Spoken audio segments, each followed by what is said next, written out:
বন্ধুরা welcome back to my channel. আজ চলে এসেছি কোন্নগর জিটি রোডের পাশেই 12 মন্দির ঘাটেতে। এখানে এই যে 12টি মন্দিরটা আপনারা দেখতে পাচ্ছেন, এই প্রত্যেকটা মন্দিরেই মহাদেব বিরাজ করছেন। এই প্রত্যেকটি মন্দিরে মহাদেব ভিন্ন ভিন্ন নামে পূজিত হয়ে থাকেন।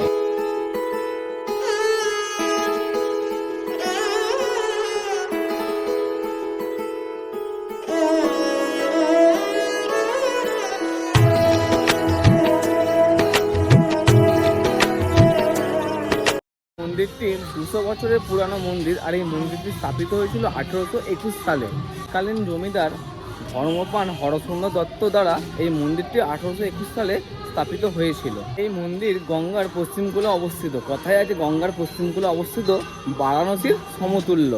এই মন্দিরটি গঙ্গার পশ্চিমকূলে অবস্থিত হওয়ার কারণে অনেকে এই মন্দিরকে বারাণসীর সমতুল্য মনে করে থাকে।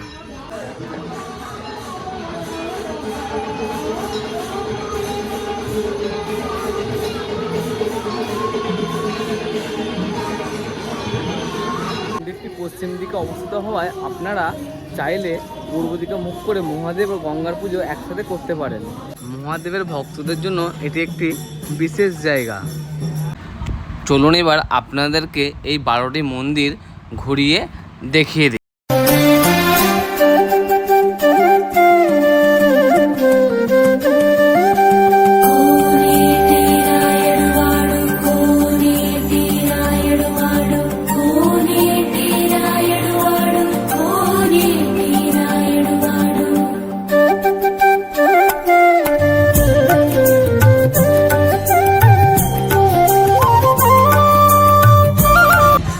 আর আপনারা এই ঘাটের সামনে দেখতে পাচ্ছেন একটি নন্দী মহারাজের মূর্তি আছে।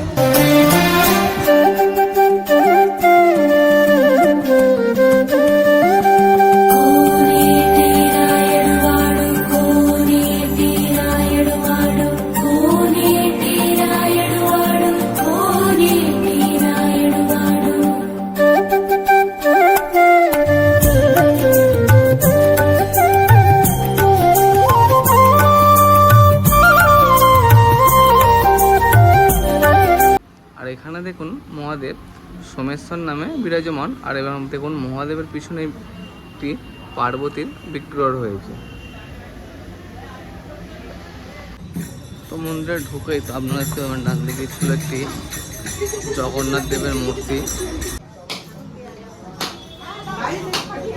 চলো এবার যাই তোমাদেরকে নিয়ে গঙ্গার ঘাটের দিকে।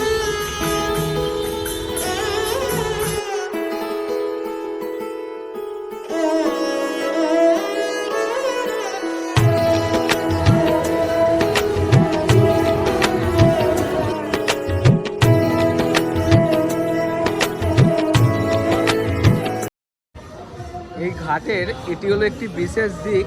এই রকম ঘাট সারা হুগলিতে গঙ্গার তীরে একটিও পাওয়া যাবে কিনা সন্দেহ আছে।